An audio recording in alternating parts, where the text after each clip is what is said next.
11:20 a.m. in Las Vegas. Our show is produced by Green Alliance of Nevada. Our sponsor is NV Energy, and I'm your host, Stan Hanel.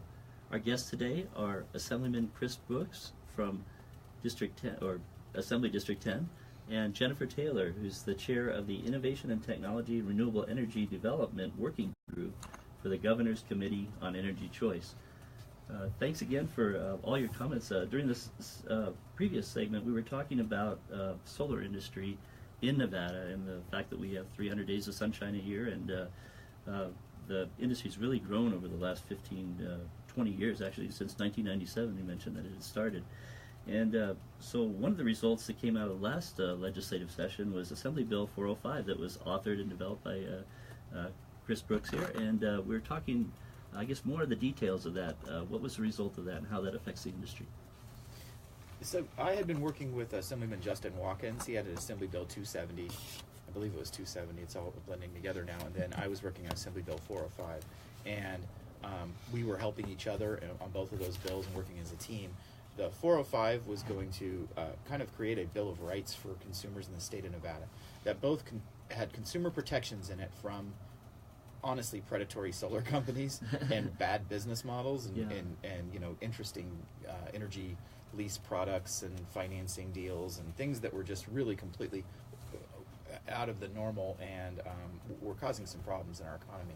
And then the second piece of that would give all consumers the right to generate their own energy, to store their own energy, to interconnect to the utility, and which didn't previously exist. And so those two pieces of it, combined with Assemblyman Justin Watkins' net metering bill, which was basically a net energy billing type of concept, we put those two together, and we both worked to get them past the finish line. And so what that did is it brought back the solar industry by putting some protections for the consumers, some certainty for the industry, and also creating a rate structure so that consumers and businesses knew what they were getting into for 20 years. And that was very important. Right. The price is less important than the certainty. Right. And this created certainty.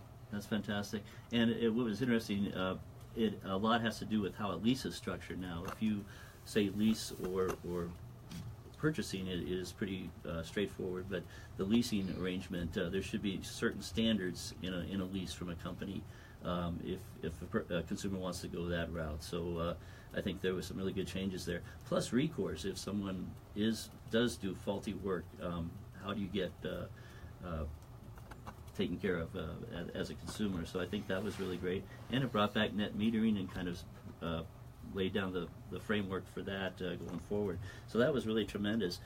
So we have seen a resurgence, I think, within the state of Solar City is now part of Tesla. They've come back and opened or expanded their offices here, as well as Sunrun, I think, is back in the state, and then a lot of smaller companies like One Sun Solar. Louise Helpton's been on the show before, that has maybe just a few employees, but they're able to hire more folks now, Robco Electric and some of the others around the area here. So that's been good for growth, but there still continues to be bumps and changes in policy and things that need to be worked through.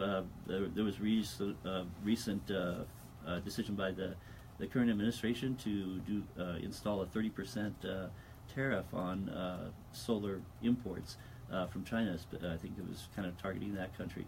How do you think that's going to affect the local industry here? Well, I think it's going to slow it down slightly, and quite frankly, I think that was the intention. But it really is going to hit the utility scale segment a lot harder. It's a smaller percentage of the gross cost of a system for a residential or small commercial system, but it's a much bigger part of the financial consideration for a large utility scale system. So you take that with a declining investment tax credit, and it's going to have a financial impact on that industry, which is the fastest growing segment of our economy right now. There's more folks in solar than there are in coal and gas combined. And so it's growing at a rate faster than any other segment in the Nevada economy or in the economy around the country. So at a time when we need to be putting our foot in the gas pedal and accelerating this industry, we're having these types of moves. And, I think it's a cynical kind of political pandering to the base of the current administration, but that's just me.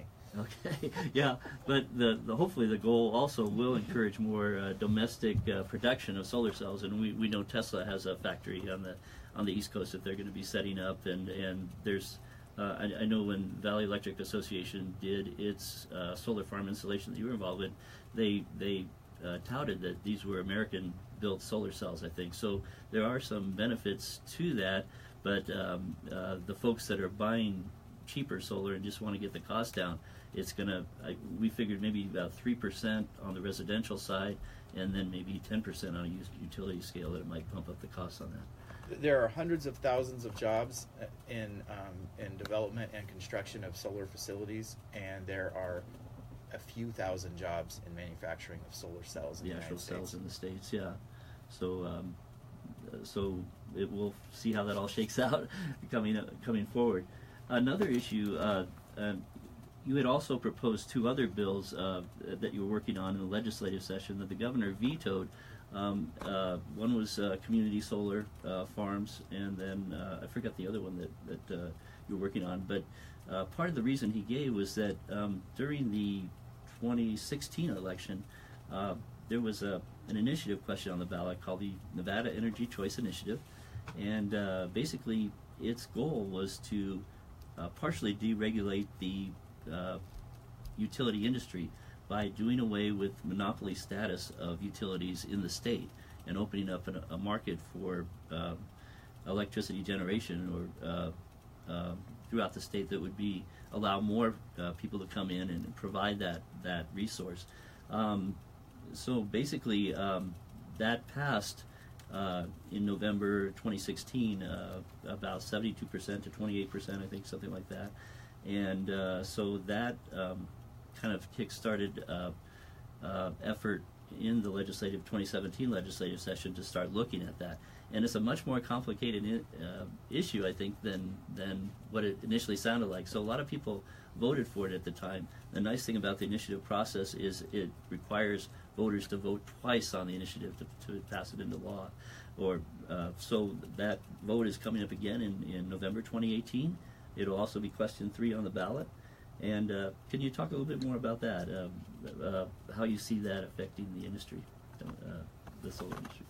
Well, I mean, as an elected official that represents constituents in the state of Nevada, and it has to look out at the overall economy of the state and the overall health of the economy, but also what our goals and aspirations are as a state around renewable energy that has been a huge job creator for Nevadans, and to protect the ratepayers and especially those who can least afford it. If Energy Choice can advance us on our clean energy agenda we have as a state, and it can lower the cost of electricity for ratepayers, particularly low-income ratepayers, then I'll support it. If it doesn't do those things, it is my obligation, it's my responsibility to oppose it. And the processes I've seen so far have not demonstrated to me that it can do either one of those things. Oh, wow. And so I'm very skeptical.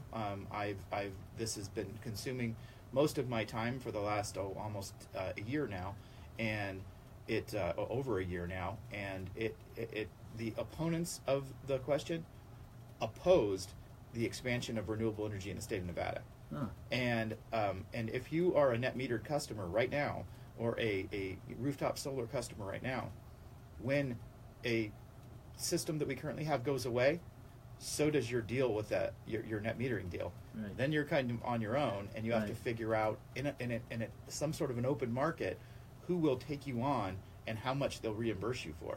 Right. And so the paradigm that we currently have with large utility scale production and rooftop solar for homeowners goes away.